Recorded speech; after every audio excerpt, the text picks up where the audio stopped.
Hello. कैसे हैं आप लोग? चलिए आ गए हैं एक नया चैप्टर लेके जिसका नाम है धर्मयुद्ध। क्लास 9 का पहला चैप्टर है। बहुत ही अच्छा नाटक है, बहुत ही अच्छा, बहुत ही अच्छा। मुझे बहुत अच्छा लगता है ये चैप्टर। ठीक है, क्योंकि ये महिलाओं के अधिकार पे लिखा गया है, बेस्ट है। ठीक ठीक है, तो इसको हम ध्यान से देखेंगे। ठीक है, बहुत ही शानदार नाटक है।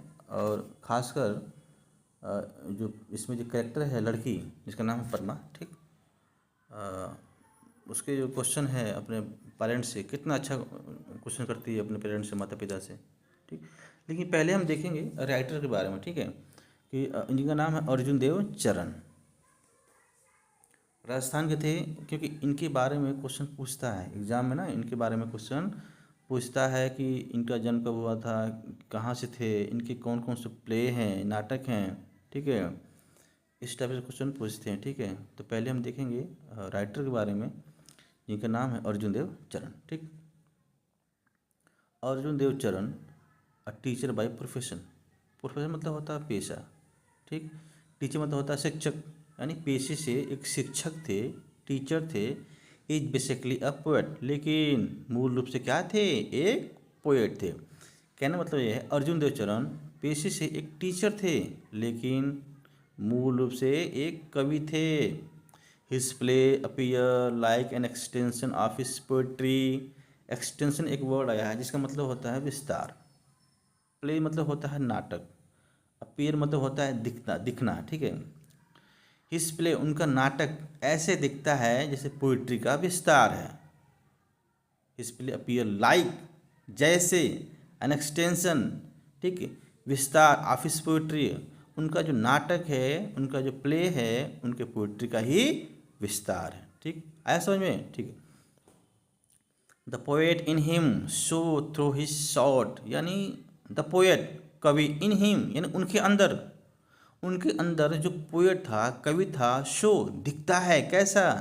थ्रू हिज शॉट, छोटा, यानी अपने पोएट्री को बहुत छोटा लिखते थे, शॉर्ट लिखते थे। क्रिस्प मतलब होता है स्पष्ट रूप से। एंड पिथी, और पिथी मतलब होता है सारगर्भित। ठीक है, यानी जो पोएट, उनके अंदर जो कवि था, वो बहुत ही उनके जो अंदर कविताएं थी, कवि यानी लिखने का जो शैली था कैसा था? बहुत ही छोटा लिखते थे पोइट्री। क्रिस्प स्पष्ट लिखते थे, यानी अपनी बातों को बहुत स्पष्ट तरीके से कहते थे। एंड पिथी लाइन्स, और सारगर्भित तरीके से। पिथी मतलब होता है सारगर्भित, मतलब होता है बहुत ही बड़ी बड़ी बातों को कम से कम शब्दों में कह देना। ठीक, and the song of the coarse in his play, और सॉन्ग भी होते थे of the coarse in his play. अच्छा, एक वर्ड आया है यहाँ पे कोरस। कोरस का मतलब होता है समूह गान। जैसे हम लोग पहले नाटक में नहीं होता था, नाटक शुरू होने के पहले ग्रुप में लोग आते थे और गाना गाते थे, फिर चले जाते थे, फिर से जो कैरेक्टर आते थे वो अपना एक्टिंग करते थे, फिर शुरू होता था। ठीक है, मतलब ये स्टेज पे जो ग्रुप में 2 4 10 लोग होते थे और गाना गाना गाते थे, गीत गाते थे, उसी को बोलते हैं कोरस। अच्छा, ये कोरस जो होता है ना, नाटक के पहले भी होता है, इंटरवल में भी होता है, और लास्ट में भी होता है। ठीक है, तो उनके प्ले में, नाटक में कोरस भी होता था। His first book of Rajasthani play, उनका जो पहला बुक है, जो राजस्थानी प्ले, राजस्थानी नाटक था, राजस्थानी लैंग्वेज में लिखा गया था, जो पहला प्ले है, publish in the late 70s। Publish हुआ था कब? लेट 70, यानी 17 सेंचुरी की सबसे लास्ट में पब्लिश हुआ था। Was receive rather indifferently in the Rajasthani literary circle. Indifferently मतलब होता है उदासीनता, या किसी चीज़ को बहुत ज़्यादा भाव ना देना। ठीक है, in the Rajasthan literary circle, literary circle में होता है साहित्यिक ग्रुप। सर्किल में होता है, जैसे होता है ना साहित्यिक सर्किल, साहित्यिक क्षेत्र, साहित्यिक क्षेत्र। यानी उनका जो पहला प्ले है, राजस्थानी प्ले, पब्लिश हुआ था लेट 17 में। वाज रिसीव्ड, उनको कैसे रिसीव किया गया, कैसे वहाँ पर राजस्थानी लिटरेरी सर्किल में बहुत ज़्यादा भाव नहीं मिला। मतलब उनका जो पहला राजस्थानी प्ले पब्लिश हुआ था, पता नहीं क्या नाम था उनका पहला प्ले, नहीं पता, लेकिन जब पहला प्ले राजस्थानी में पब्लिश किए थे लेट 17 में, तो उस लिटरेरी सर्किल में, राजस्थानी लिटरेरी सर्किल में इनको बहुत ज़्यादा भाव नहीं मिला। फिर क्या हुआ, क्यों नहीं भाव मिला? अब देखिए, टिल दैट टाइम, उस समय तक, टिल मतलब होता है तक, दैट टाइम उस समय तक, ड्रामा नाटक कैसा था, इन राजस्थानी हैड मीट इधर सम स्ट्रिप वन एक्ट प्ले, यानी उस समय राजस्थान में जो ड्रामा होता था वन एक्ट प्ले में होता था, यानी छोटे होते थे। अच्छा, नाटक जो होता है ना, बड़े बड़े प्ले होते थे, जैसे शेक्सपियर लिखे हैं और बहुत सारे जो राइटर हैं, प्ले राइटर हैं, उनका प्ले बहुत बड़ा होता था। एक प्ले में कम से कम 4 या 5 एक्ट होते थे, और एक एक्ट में 2-3 सीन भी होता था। जैसे मान लीजिए act 1 scene first, act 2 scene first, यानी एक एक्ट में 2-3 सीन भी होते थे।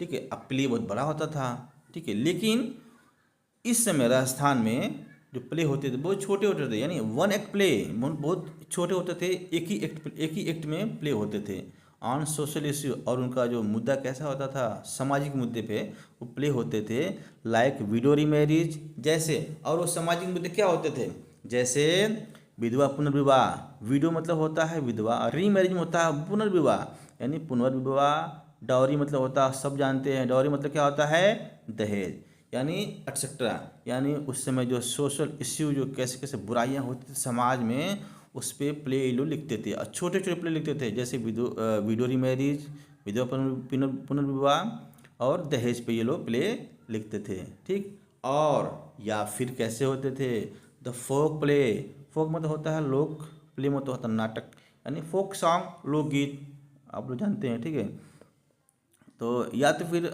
सोशल इश्यू पे प्ले, उनके प्ले होते थे, जैसे विधवा पुनर्विवाह, दहेज पे, सामाजिक बुराइयों पे, या फिर फोक सॉन्ग, लोक नाटक भी लोग लिखते थे, बेस्ड ऑन हिस्टोरिकल, ऐतिहासिक और मैथोलॉजिकल, पौराणिक कथाओं पे बेस्ड होते थे।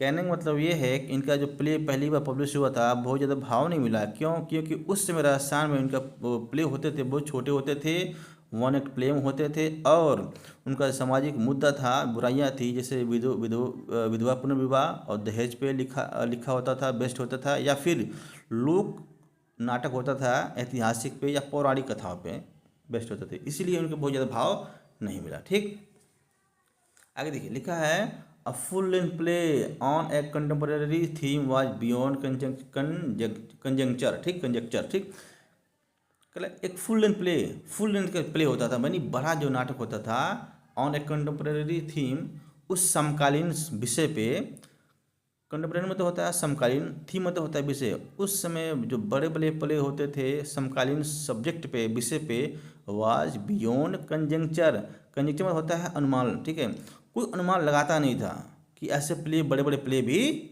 होते होंगे, कोई सोचता भी नहीं था, क्योंकि प्ले छोटे होते थे, असामाजिक बुराइयों पे छोटे छोटे प्ले होते थे। ठीक, हाउएवर, फिर भी, हाउएवर मतलब होता है फिर भी, Arjun arrival on the scene significant, क्योंकि फिर भी क्या हुआ, अर्जुन का जो आगमन हुआ, अराइवल मतलब होता है आगमन, अर्जुन का आगमन जो on the scene is significant, बहुत ही महत्वपूर्ण था। इस समय अर्जुन का अराइवल है बहुत ही सिग्निफिकेंट मतलब होता है महत्वपूर्ण। ठीक, बहुत ही महत्वपूर्ण हुआ, not only in terms of dramatic literature, ना सिर्फ ड्रामेटिक लिटरेचर में, बट आल्सो, बल्कि मॉडर्न थिएटर में भी इनका आगमन बहुत ही महत्वपूर्ण हुआ।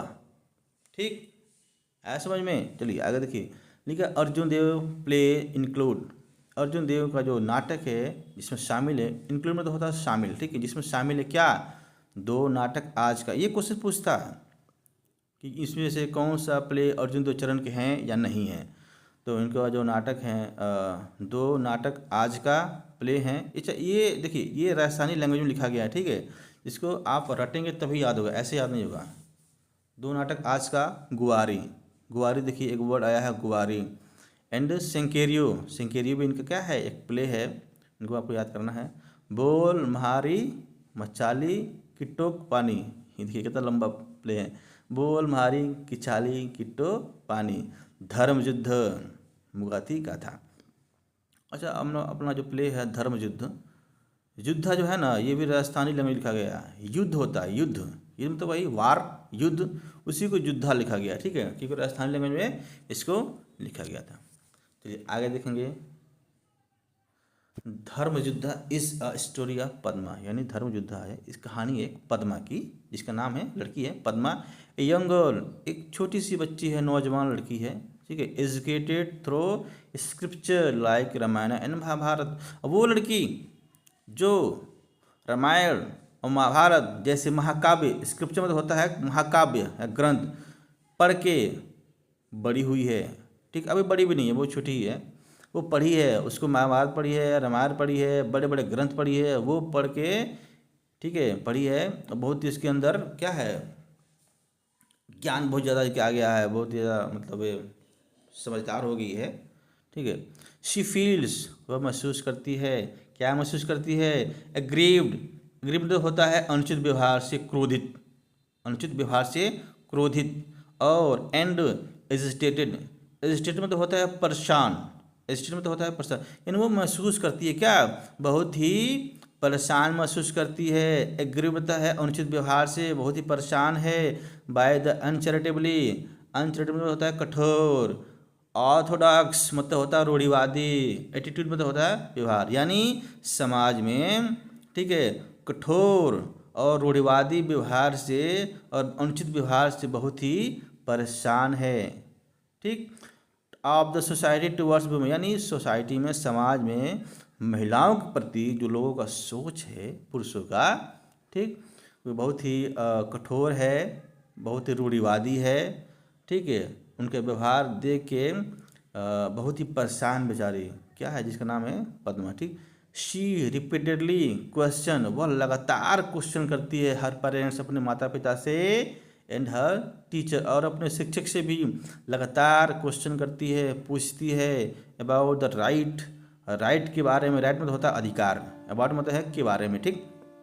वो अपने पेरेंट्स से, अपने टीचर से लगातार क्वेश्चन करती है, ठीक है, अधिकार के बारे में कि महिलाओं के अधिकार है समाज में, and the identity of a women, और महिलाओं के क्या पहचान है, इसके बारे में लगातार क्वेश्चन पूछती है अपने टीचर से, अपने पेरेंट्स से, एंड आस्क देम, और उनसे पूछती है whether identity is subject to her marriage, क्या क्या एक महिला की पहचान उसकी शादी से है, वो पूछती है अपने पेरेंट्स से, अपने टीचर से, क्या एक महिला की पहचान उसके शादी से है, ठीक।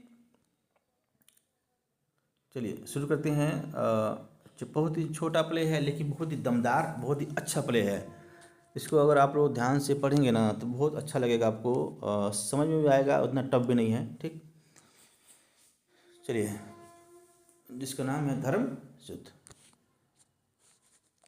पद्मा, पद्मा कहती है, mother what is the identity of a women, माँ एक महिला की पहचान क्या होती है, आइडेंटिटी मतलब होता है पहचान, वुमेन मतलब होता है महिला, व्हाट मतलब क्या, मदर मतलब आप लोग जानते हैं, mother what is the identity of a women, एक महिला की पहचान क्या होती है माँ, माँ कहती है why do you ask that, why मतलब क्यों, आस्क मतलब पूछना, ठीक है, वाई डू यू आस्क, तुम ऐसा क्यों पूछ रही हो, तुम्हारे दिमाग में आज क्या हो गया है कि तुम ऐसे क्वेश्चन पूछ रही हो कि what is the identity of a women, कि एक महिला की पहचान क्या होती है, तुम ऐसे क्यों पूछ रही हो, क्या है तुम्हारे दिमाग में, ऐसा क्या हो गया है, ठीक।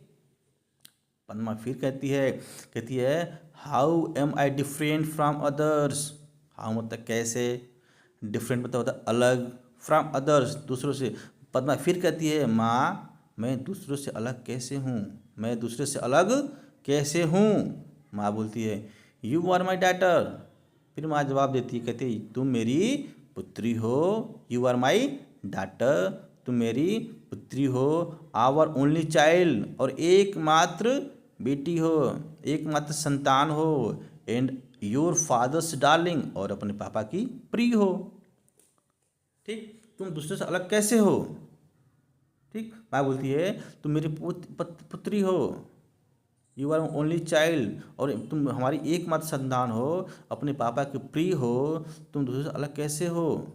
पद्मा फिर कहती है fathers care more for money, fathers care more for money than for me, कहती है पापा तो पैसे का ज़्यादा जिक्र करते हैं, मतलब केयर करते हैं, उनको पैसे की चिंता ज़्यादा है। देन फॉर मी, मेरे से ज़्यादा उनको पैसे की चिंता है। तुम कैसे बोल रही हो कि पापा के प्रिय हैं? पापा तो पैसे की चिंता ज़्यादा करते हैं मेरी अपेक्षा। It takes heart to bro love, हाँ दिल चाहिए। इट टेक्स हर्ट, बेस्ट मतलब होता है प्रदान करना, बेस्ट मतलब देना या प्रदान करना। लव, प्यार करने के लिए दिल चाहिए, प्यार करने के लिए दिल चाहिए। ठीक है, तुम कैसे कहती हो कि पापा के प्रिय हैं? पापा तो पैसे की चिंता ज़्यादा करते हैं, हमसे प्यार नहीं करते हैं, वो तो पैसे ज़्यादा प्यार करते हैं। फिर माँ बोलती है for whom does he save, अगर पैसे से प्यार करते हैं या पैसे क्या करते हैं तो किसके लिए करते हैं? फॉर whom यानी किसके लिए, डज ही सेव किसके लिए बचाते हैं पैसा? माँ बोलती है ठीक, ही डज ऑल, वो जो भी कुछ भी करते हैं, this only for your sake, तुम्हारे खातिर। फॉर योर सेक मतलब होता है तुम्हारे खातिर, सेक मतलब होता है खातिर, ठीक है, तुम्हारे लिए। ठीक है, जो भी करते हैं वो बस तुम्हारे लिए करते हैं। You should not think that I have no heart, तुमको ऐसा नहीं सोचना चाहिए कि मेरे पास दिल नहीं है। तुमको ऐसा नहीं सोचना चाहिए कि मेरे पास दिल नहीं है। पद्मा, माँ बट आई डिड नॉट से इट ऑफ यू, माँ लेकिन मैं ये दिल वाली बात तुम्हारे लिए नहीं बोली, लेकिन मैं ये दिल वाली बात तुम्हारे लिए नहीं बोली। बट आई डिड नॉट से इट ऑफ यू, तुमको नहीं बोले दिल वाली बात, हम पापा को बोले हैं, तुमको नहीं बोले। माँ I am not in any way different from him, मैं I am not any way different, मैं किसी भी प्रकार से अलग नहीं हूँ। फ्रॉम हिम, उनसे, यानी मैं तुम्हारे पापा से किसी भी प्रकार से अलग नहीं है। माई आइडेंटिटी इज़ लिंक्ड, मेरी जो पहचान है उनसे जुड़ी है। विथ हिज, उनसे जुड़ी है।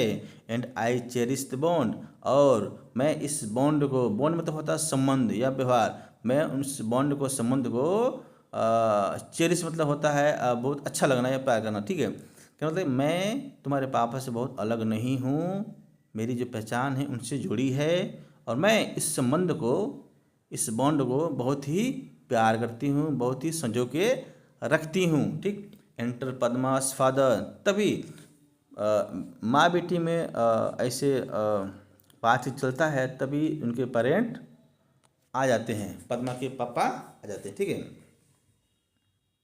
फादर बोलते हैं what is this talk about the bond Padma's mother, Padma, उनके पापा बोलते हैं पद्मा के कि पद्मा की माँ, what is this talk about the bond, किस बॉन्ड के बारे में बात हो रहा है?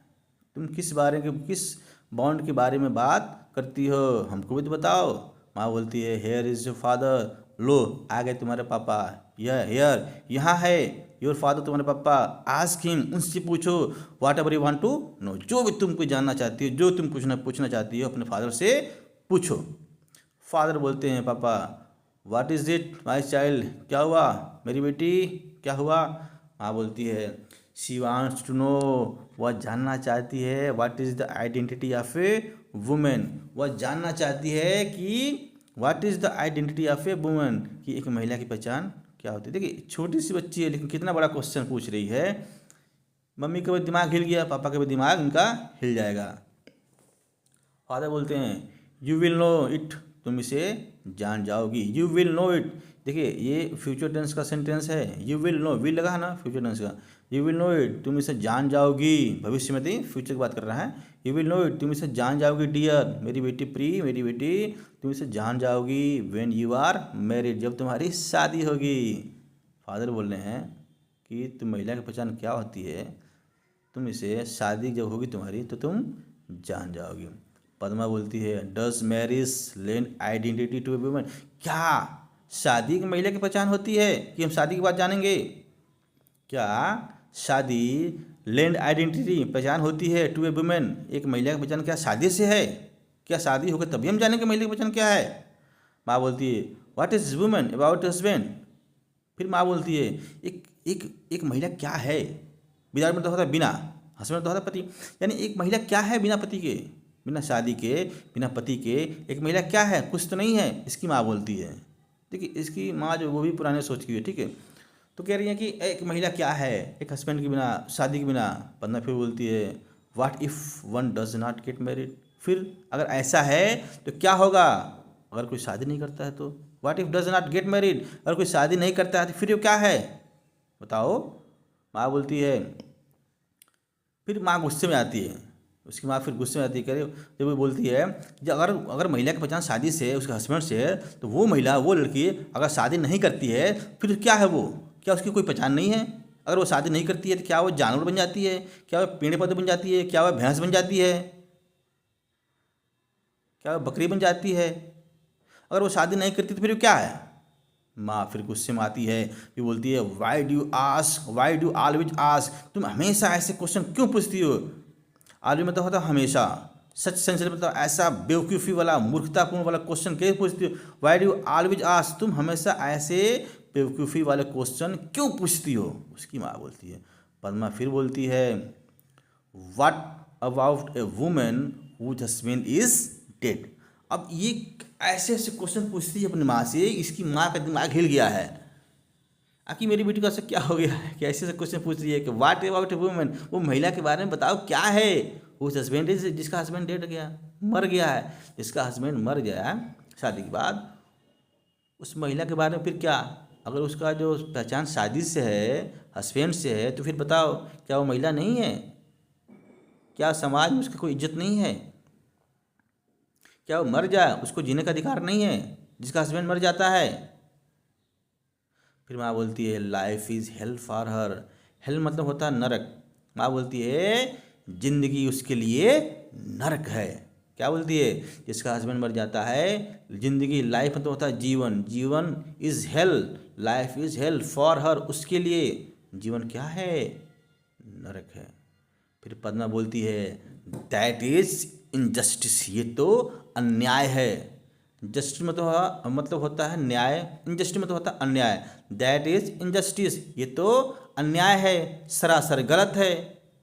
माँ बोलती है you need not talk of justice and injustice, तुमको, नीड में तो होता है जरूरी, जरूरत या आवश्यकता, तुमको आवश्यकता नहीं है,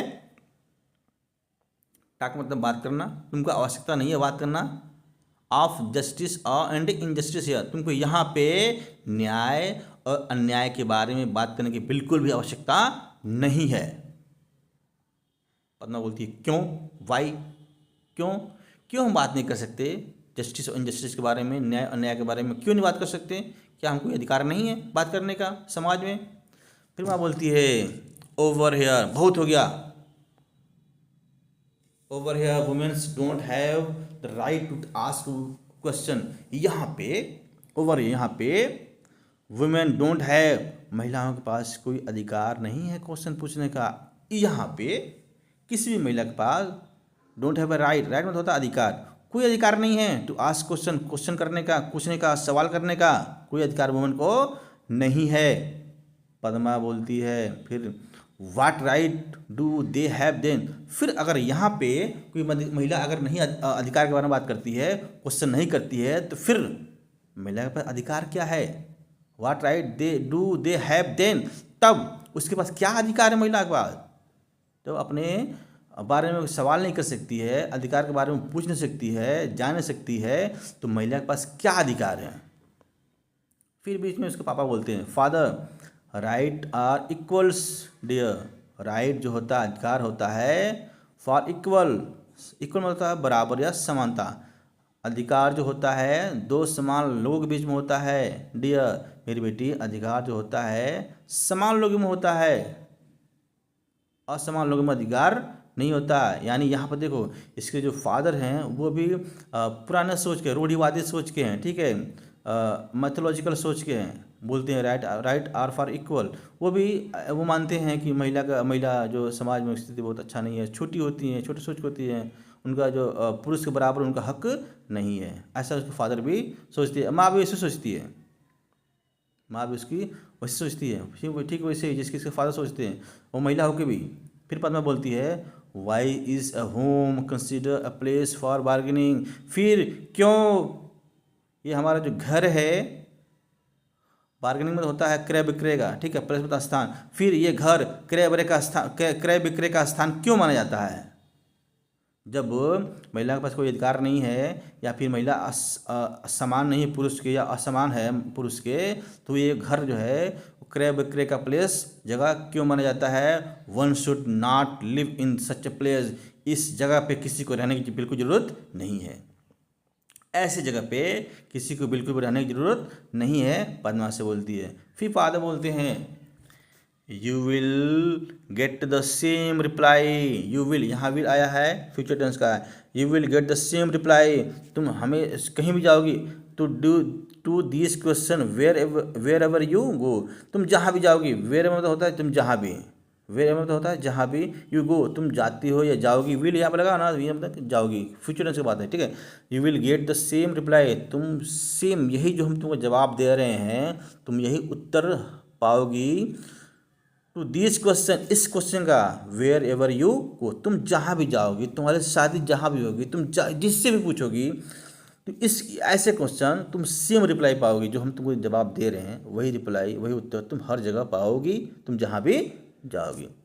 फिर पद्मा बोलती है, अब ये जो पद्मा जो बोलती है, इसको ये जो पूरे नाटक का जो है समझिए कि ये मेन थीम है, ठीक है, मेन थीम है, मेन इसका सब्जेक्ट है। वो जो राइटर जो अर्जुन दत्ताचरण है, ये इनका जो मेन नाटक लिखने वाली जो आइडिया है मेन, अब ये पद्मा बोलेगी, ठीक है। पद्मा बोलती है but the identity of a woman is the identity of a human race. अब बोलती है माँ पापा, अब मैं तुमको बताऊंगी कि महिला की पहचान क्या होती है, समाज में क्या है महिला की पहचान। अब वो अपने माता को भी बताएगी, मम्मी को भी और पापा को भी। बोलती है बट लेकिन the identity of a women, महिला की पहचान, is the identity of a human race. Human race मतलब होता है मानव जाति, यानी लेकिन महिला की पहचान तो पूरे मानव जाति की पहचान से है, ना कि उसके पति से, ना कि उसके शादी से। महिला की पहचान पूरे मानव समाज से है, पूरे इस सृष्टि से है, मानवता से है, ठीक है। बोलती है but the identity of a women, एक महिला की पहचान, is the identity of a human race, पूरे मानव जाति से है। सोसाइटी सेंस वुमेन, सोचो समाज, सेंस में तो होता है विदाउट यानी बिना, वुमेन समाज, क्या समाज, हमारा परिवार, गांव, घर, देश, समाज, क्या समाज बिना महिलाओं के संभव है? तुम कहती हो कि महिला की पहचान शादी से है, तुम कहते हो कि महिला की पहचान शादी से है या हस्बैंड से है, पति से है, लेकिन नहीं, महिला की पहचान तो पूरे मानव जाति से है। समाज में अगर महिलाएं ना हो तो क्या समाज है? तुम्हारा परिवार ही न बन पाएगा। देश दुनिया की बात छोड़ो, देश दुनिया की बात तो छोड़ो, तुम्हारा परिवार न बन पाएगा महिला के बिना। तुम कहते हो कि परिवार शादी, महिला की जो पहचान हो शादी से, ठीक।